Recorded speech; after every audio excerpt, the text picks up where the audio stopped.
बहुत दिन तलर कथा गंजाम जिले में एक छोट गाँ थिला। गाँटीर नाँ थिला मालिकापुर। गाँटी अत्यंत सुंदर एवं शांत परिवेशर थिला।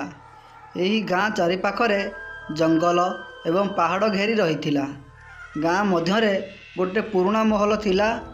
महलटीर नाँ थिला माया महल। सेठिकार लोक सेही महल को माया महल बोली डाकुथिले। एही महलटी प्राय 200 वर्ष पुराना थिला। एही महल रे जड़े राजा रहुथिले। तांकर नाम थिला भीमसेन देव। से अत्यंत संपन्न एवं बुद्धिमान थिले, किंतु अहंकारी मध्य थिले। गोटिए दिन राजा जड़े जोगी को अपमान करदेले।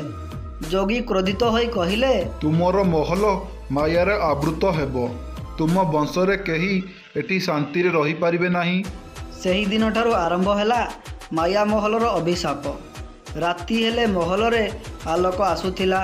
हसर शब्द, चित्कार और तालवाद्य शुणा जाउथिला। गाँवासी माने सेठाको जिबाकू डरुथिले। वर्ष पर वर्ष कटिगला। राजा को वंशक माने सेही महल छाड़ी अन्य स्थान को चलीगले, किंतु महलटी सेही अवस्था रे थिला, जर्जरित। किंतु एक अजणा मायामय आकर्षण नहीं गोटे दिन सेही गाँ को जड़े युवक आसिले।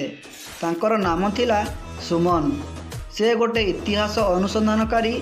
से माया महल विषय शुणी ताहा देखिबाकू गले। गाँवासी तांकू बारण कले, पुओ सेठिकी जाओ नाही।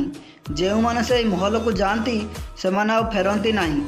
किंतु सुमन भय कला नाही। से डिसाइड कला सेही राति रे सेही महल रे रहिबाकू। सुमन महल रे पशिला। दरजा आपे आपे खोली जाइथिला। गोटे बड़ दरबार थिला। सेठी अनेक पुराना चित्र, रत्न एवं गोटे अजणा आईना थिला। आईना देखी सुमन आश्चर्य होइगला।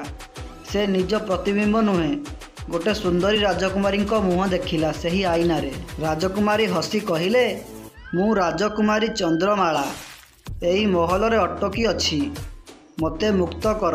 सुमन बहुत भयर थिला, किंतु मोहित होइगला।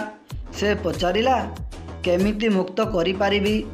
चंद्रमाला कहिले, एही आईना भांग, किंतु सतर्क हे, माया महलर आत्मा तोते छाड़िबो नाही। सुमन धीरे धीरे आईना को भांगिला, किंतु भितरी पवन, अग्नि और चित्कार शब्द आसिला। से अस्थिर होई पड़ीगला। जेतेबेले से जागिला, समस्त महल शांत हो जाइथिला। आईना भांगी जाइथिला, किंतु सेही राजकुमारी आउ नथिले। सेही गाँ को सुमन फेरी आसिला, किंतु गाँ लोक आश्चर्य हेले। तू आउ किए? सुमन तो 2 दिन पूर्वर गला, फेरिला नहीं। से आईनार गोटे भंगा टुकुड़ा नहीं आसीथिला।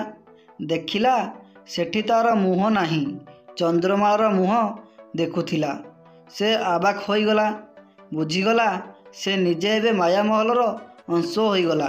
सेही दिन ठारू माया महल पुणी शांत होइगला। किंतु राति रे महल भितरु आलोक आसुथाए। आईना भितरु 2टी मुँह हसुथाए, चंद्रमाला और सुमनंक।